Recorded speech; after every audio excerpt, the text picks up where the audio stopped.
우리도 그랬지 않습니까? 우리도 결과를 너무 바라보는 사회 때문에 상처받고 마음에 어려움을 많이 받았는데, 그거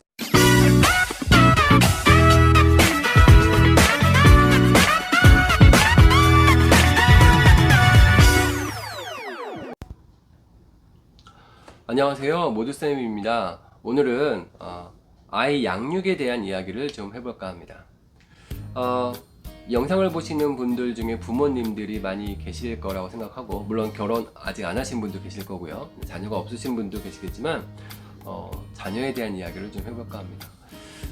저는 교육계에서 한 거의 뭐 30년은 안 됐지만 교육계에서 오래 있었는데, 여전히 가장 어려운 거는 교육인 것 같습니다.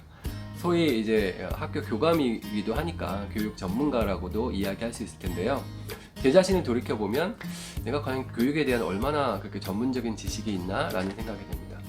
제가 교육학 박사 학위를 갖고 있긴 하지만 그것이 제가 자녀를 양육하는 데 있어서 크게 도움이 됐나 보면 또 그것도 아닌 것 같습니다.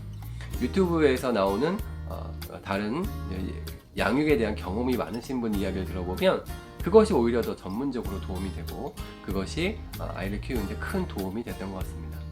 무엇보다도 가장 중요한 거는 아이의 마음을 읽어주는 것이라고 생각하는데, 요즘 그 김종원 작가님 영상을 좀 많이 보고 있습니다. 그 영상을 보면 아이의 마음을 읽고 그 다음에 글쓰기, 그리고 자기의 마음을 글로 담아내는 것들에 대한 이야기를 많이 하고 있어서 큰 도움이 되고 있는데요. 저도 돌이켜 생각해 보면 어떤 그 결과 중심적으로 아이를 많이 대하지 않았나라는 생각을 합니다. 이것은 저의 자녀뿐만이 아니고 제가 그동안 지도했던 학생들에 대해서도 마찬가지였던 것 같은 생각이 듭니다. 우리가 과정을 보지 않고 결과를 보게 된다 그러면 할 말이 많아지죠.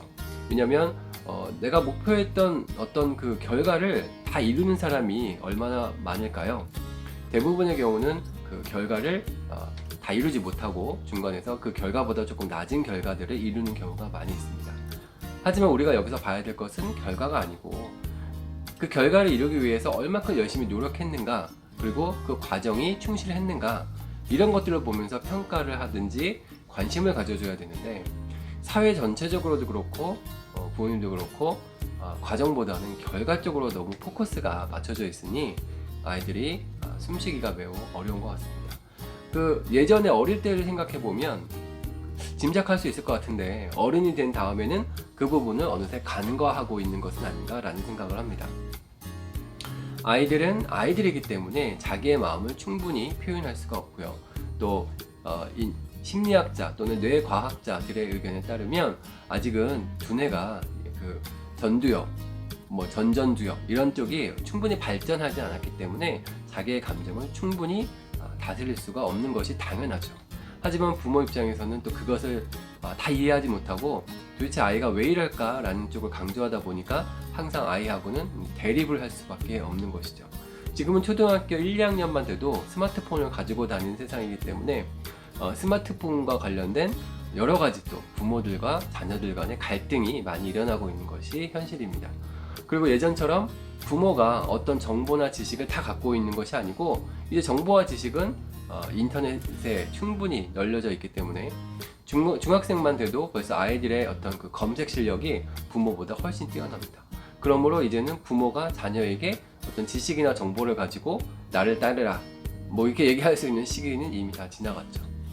그런 걸 보면 참 안타까운 마음이 있습니다. 그래서 오히려 지금은 부모님들께서도 더 평생 교육이라는 차원에서 다 배워 학교를 나왔다고 해서 다 된 것이 아니고, 오히려 뭔가 더 새로운 걸 추구하고 새로운 것을 연구하고 또 새로운 것을 배우려고 하는 그런 모습을 보여주는 것 그 자체가 아이 교육에 매우 중요하지 않을까라고 생각합니다.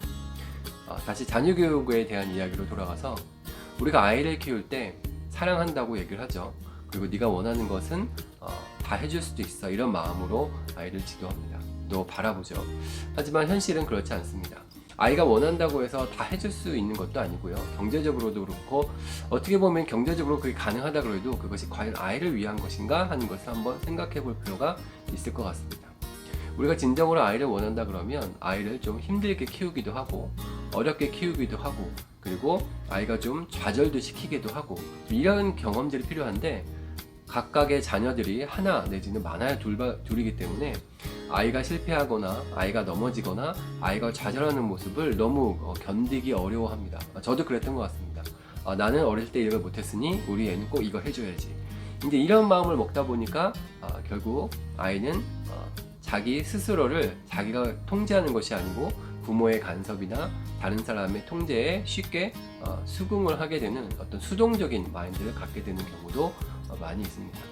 그렇기 때문에 우리 아이들을 조금 더 능동적으로 키우기 위해서는 자기 스스로 어떤 일을 결정도 하고 자기 스스로 한 결정이 실패됐을 때 그 실패에 대한 책임도 좀 져보고 이런 그 어떤 벽에도 좀 부딪히게도 하고 그리고 그 벽을 극복해가는 경험도 갖게 하는 것, 이런 여건을 만들어가는 것이 결국은 부모가 진정으로 해야 될 몫이 아닌가라는 생각을 합니다. 우리는 흔히 이런 얘기를 하죠.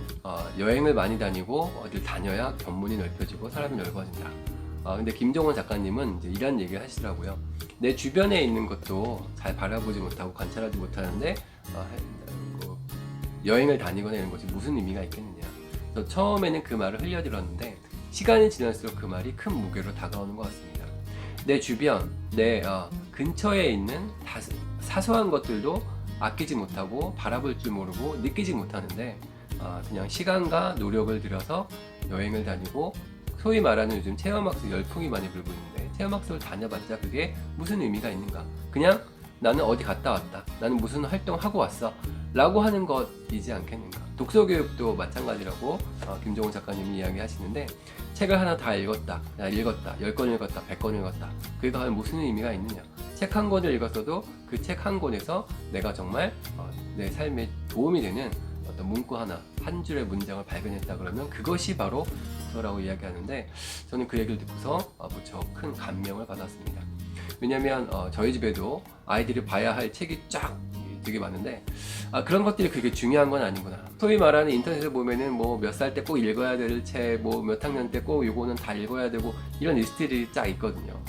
근데 그런 것들이 과연 올바른 교육의 방향인가 라는 것에 대한 어떤 생각을 하게 되는 계기가 되었던 것 같습니다. 생각해보면 책이라는 것은, 또 독서라는 것은 내가 읽고서 내 마음에 뭔가가 와닿아야 되는데 지금 우리나라의 교육은 그렇게 가는 것이 아니고 마치 책을 100권 읽은 사람, 200권 읽은 사람을 줄 세워서 그 읽은 것들을 통해서 입시에서 더 좋은 결과를 얻으려고 하는 것, 오직 그런 것들로 많이 몰두해 가는 것 같아서 좀 안타까운 마음이 듭니다. 진정한 읽기의 방향으로 다시 한번 돌아왔으면 좋겠고 우리 자녀들이 그런 것들에 대해서 그 시간을 좀 낭비하지 않았으면 좋겠다라고 생각합니다. 물론 보는 관점에 따라서 많이 다르긴 하겠지만 중요한 것은 아이가 즐거움을 찾고 그 즐거움 속에서 책을 읽거나 자기 스스로의 세상을 좀 만들어 나가는 설계를 할 수 있는 어린 시절을 보냈으면 좋겠다라는 생각을 합니다. 자녀 교육에 있어서 사실 왕도는 없습니다. 누가 서울대 보냈네, 누가 외국 하버드를 보냈네, 그러면 그 집의 교육이 왕도인 것처럼 이야기가 되는 거죠. 아무리 과정을 좋게 키웠어도 이 아이가 좋은 대학을 못 가면 그 자녀 교육은 못한 것인가요? 여러분, 그거는 그렇지 않다고 생각합니다. 그래서 우리가 너무 결과만 바라보는 시각에서 이제는 과정을 좀 바라보는 시각으로 좀 바꾸면 어떨까라는 생각을 합니다. 우리도 그랬지 않습니까? 우리도 결과를 너무 바라보는 사회 때문에 상처받고 마음에 어려움을 많이 받았는데 그것을 우리 아이들한테 되물림 해줄 필요까지는 없지 않을까라고 생각합니다. 물론 쉽진 않겠지만 작은 희망 하나하나들이 모여서 큰 변화를 이끈다고 생각합니다. 그렇기 때문에 지금이라도 결과보다는 과정에 조금 더 신경을 쓰는 마음 자세를 가지면 어떨까 생각합니다. 우리 자녀를 볼 때, 또 우리 학생을 볼 때, 아니면 주위의 모든 일들을 볼 때도 결과보다는 과정에 조금 포커스를 맞추면 그런 것들이 조금 더 아이들 또는 사회 구성원들이 같이 생활하는 데 있어서 조금 더 원활하고 또 좀 더 사람다운 그런 세상이 되지 않을까라고 생각합니다. 저는 우리 아이가 정말 사람다운 사람들이 사는 세상의 주인공이 됐으면 좋겠습니다. 그러기 위해선 조금 더 내려놓고 그리고 사랑의 눈으로 바라봐야 되지 않을까 생각합니다. 영상 보고 계시는 모든 부모님들도 그런 마음으로 우리 아이들 물론 보고 계시겠지만 앞으로도 그렇게 계속 마음을 가져주시면 참 좋지 않을까라는 생각을 한번 해봤습니다. 제 영상이 조금이라도 도움이 되셨다면 구독과 좋아요 한번 눌러주시면 감사하겠습니다. 고맙습니다.